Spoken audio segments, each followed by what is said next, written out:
The severity of this topic warrants no fancy avatars, no loud YouTuber rant speaking, no frills, no jokes. This is going to be raw, cool, no YouTube BS. Cost is why we didn't get Forked Tower normal mode. This was officially stated in the most recent live letter, and it left me in a state of shock. I was watching it with friends, and then they saw my immediate reaction. Confusion. Coping, wondering if the translation was incorrect, checking Discord to see if there were other translations, and more.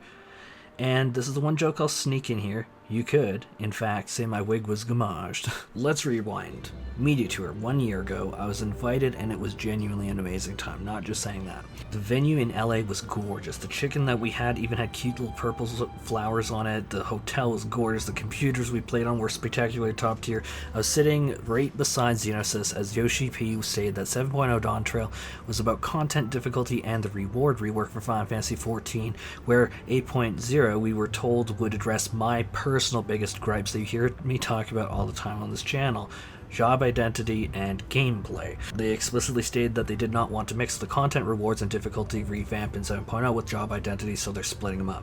I was brimming with hope for the game I love. I rarely say it, but I don't make money from this channel. I go negative on it consistently. The monetary costs, let alone time costs, to wake up at 3 o'clock in the morning for a live letter on a work day, Friday morning, final day of the week. The $5 doesn't cover it. I love this game and its community, and I love Yoshi P and the development team, and I love my fellow content creators, so many of them which were just nothing short of kind. The staff, the content creators, everyone was so amazing. Like even a few even gave me a hug when they realized who I was, since I don't use my actual face on videos. Let me tell you, Zepla is a sweetheart. Quasi even talked to me and related to some bad experiences where, oh my god, Arthur's is so tall. Like, I could go on and on. My fellow content creators here in this space are amazing people who do actually deserve every bit of love you give them. To say that I cherish these moments is an understatement. I really actually do. You could not imagine the shock, dare I say horror, and people say that's hyperbolic, horror, when I heard that cost was the reason we didn't get Forked Tower normal mode. Remember, cost is the key word. They didn't do it because of cost. And I'll talk about it more later, but they, a month ago, released a financial report, and Square Enix's Final Fantasy XIV was the leading actor, the golden goose. It was as if a rug was pulled out from underneath me and I was literally knocked on my ass. I started asking questions in my mind before I even started verbalizing them to friends, thinking, where was the content revamp? Where's the rewards revamp that I heard so much about? And then things started clicking. Is this all about cost cutting? The newest relic is factually a 1500 tombstone grind, no different than Endwalker's relic, that I still to this day think was one of the biggest disappointments from Final Fantasy XIV. Was that even then cost cutting? Is that now cost cutting? Why during the 7.3 live letter didn't we hear about Criterion dungeons? Is that cost cutting? Why are our dungeons not being redesigned with more scalability to, say, introduce a Mythic Plus system into Final Fantasy XIV? Something that we have been asking for literally so many years. And let me tell you, as someone who is playing more and more World of Warcraft again, I love Mythic Plus, and I've been very vocal about this for years. Perhaps less vocal in recent months, but it's something that you can absolutely find on my channel. This is the entire population of Mythic Plus dungeon runners just another irrelevant cost hand-waved away? An entire demographic, an entire content type that doesn't exist in 14 in any capacity, just seen as irrelevant and not worth the cost. As ambiguous as the definition of the word midcore is, which anyone who's heard me talk about the word midcore knows it's a very ambiguous definition, but that would be, in its very nature of being a ladder system, ambiguous, and so it would be by its very definition mid-core. If you make it to plus 7 key, you make it to a plus 7 key. But there's further questions. Why is there no Chaotic Alliance raid to help non-raiders catch up on gear this odd number patch? Cost cutting? Why is Beastmaster a limited job and not a full job? Since Endwalker's launch, Final Fantasy XIV has been the only major MMORPG without a pet class. Cost cutting? World of Warcraft's number 4, fourth most played spec in the newest Mythic raid, the hardest raids that they have in that game, is Beastmaster Hunter. Guild Wars 2 has a ton of pet specs including Elementalist, Mechanist, Necromancer, Ranger, and many more. Even Final Fantasy XI has many pet specs ranging from Summoner to Puppet Master. Is class design, is this homogenization, is this pruning Cost cutting. Is this why we don't have dot jobs? Is this why we don't have pet jobs? Making me wonder things that seem so basic, like a debuff cap being reworked and fixed. Is that just another cost cutting measure? Surely you get the point, but I could seriously go on. I didn't launch a video yesterday or the day before that, or frankly the day of the live letter, because I really wanted to see how I felt letting it set in. Cost cutting, how deep does it go? Where does it start? Where does it end? And what can we do? The newest content that we have in our hands right now is Occult Crescent. And Occult Crescent took 15, not 2, not 3, 15 steps backwards from Boja and Delubri Regane. Savage had the best queuing method that we had, and somehow, even with the developers addressing major feedback in the live letter, we're still really left with a lot of questions and waiting for gotcha mechanics in weather conditions, like in portal snipers, and I'm just left wondering, is that because of cost cutting too? And you may say I'm trying to take this too far, but we factually know that they said officially, formally, to our faces, that that's why we didn't get normal mode. The cost just wasn't justified to them. Recall that at the media tour that bolstered my hope for the game and just filled me with so much joy, that we heard about a content and rewards revamp. Do you understand my confusion? And it's genuine. How am I meant to proceed from here? What am I meant to say or do? Am I meant to pretend to be ignorant? Because I did read the Square Enix financial report. It's not even that big of a document, if I'm quite frank. It's very, very leisurely, clear read. And I read it, and it was dated May 14th, 2025, a little over a month ago, and Final Fantasy XIV was the all-star breadwinner. Final Fantasy XIV is the golden goose, and there's no denying it. The numbers are clear as day. Am I meant to pretend I didn't see that? Am I? Let's take some tweezers and dive into Occult Crescent. One of the things that upsets me.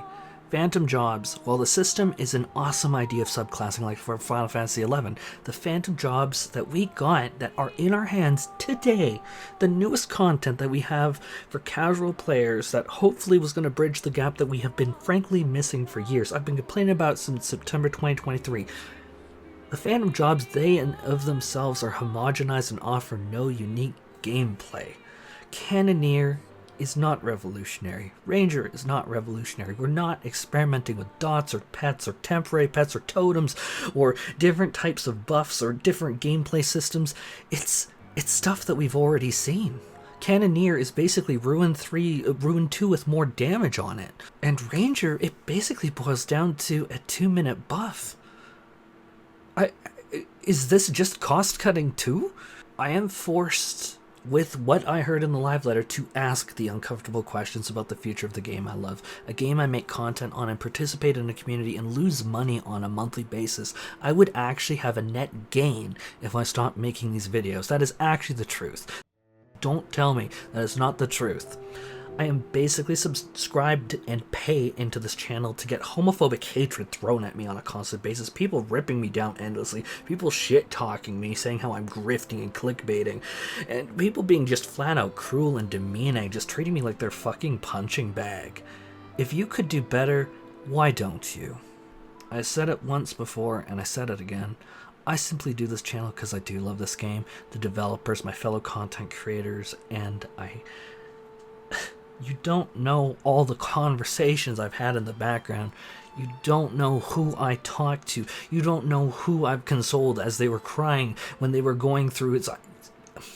I need to be more ambiguous. Through just major shit. There's a reason I'm still here. There's a reason why I'm loyal to the people I'm loyal to. But like I said, with what I heard, I am now forced to start to ask uncomfortable questions about 14's future. At risk of repeating myself, I will say, normal mode, aka casual content, was a cost that was not seen as justified. How much more could not be justified? And that's what you need to know. That's what you need to ask. How much more that we don't know could not be justified? Pet job's not justified, Dot's not justified, Scholar doing something other than spamming Broil for 99% of their cast not justified.